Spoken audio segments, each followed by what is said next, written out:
Paz de Jesus Cristo, meus irmãos, pastor Oswaldo falando, comentário grego, eu venho compartilhar um pouco de conhecimento da palavra do Senhor com você. Quero falar com você a respeito das epístolas que nós costumeiramente chamamos de epístolas gerais dentro da teologia. Essas epístolas gerais também podem ser chamadas de epístolas católicas ou universais, porque a palavra católicos em grego quer dizer universal.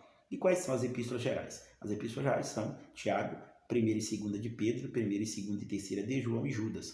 Hoje eu quero falar da primeira epístola ou carta de Pedro, tá bom? Essa primeira carta de Pedro, tudo indica que ele ditou essa carta e Silvano escreveu. Claro, a inspiração veio ao Pedro, mas quem escreve basicamente é o Silvano. Mas a carta é atribuída a ele, porque a inspiração vem para ele. Tanto é que no capítulo 1, versículo 1, ele começa dizendo: Pedro, apóstolo de Jesus Cristo. Então observe, tá bom? E no 5,12 vai mostrar, ele diz: por meio de Silvano eu vou vos escrever, na 1ª de Pedro 5,12. Então mostra aqui que ele tinha ali alguém para auxiliá-lo no momento da escrita, tá bom? Essa carta é de extrema importância, provavelmente ela foi escrita entre os anos 63 e 64 depois de Cristo. Esse Pedro é aquele mesmo discípulo, um dos 12, aquele sanguíneo, aquele que falava bastante. É esse apóstolo que basicamente está escrevendo essa carta ou ditando essa carta para Silvano escrever. E aqui ele escreve entre os anos 63 e 64 depois de Cristo.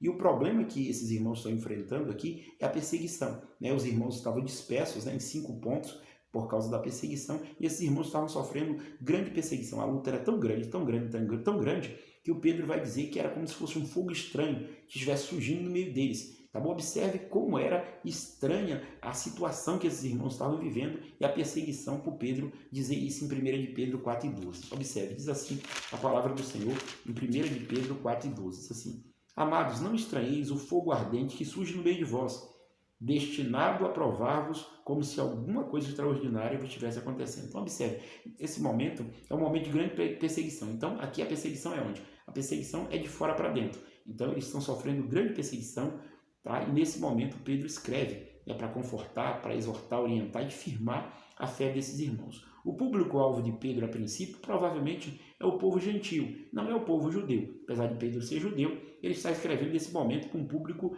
gentil. A carta ou a epístola aplica-se a todos, mas o público é gentil. Observe por quê. Em 1 de Pedro 2, 9 e 10, nós entendemos isso desse texto. Diz assim a palavra do Senhor: vós, porém, sois raça eleita, sacerdócio santo, sacerdócio real, nação santa, povo de propriedade exclusiva de Deus, a fim de proclamardes as virtudes daquele que vos chamou das trevas para a sua maravilhosa luz.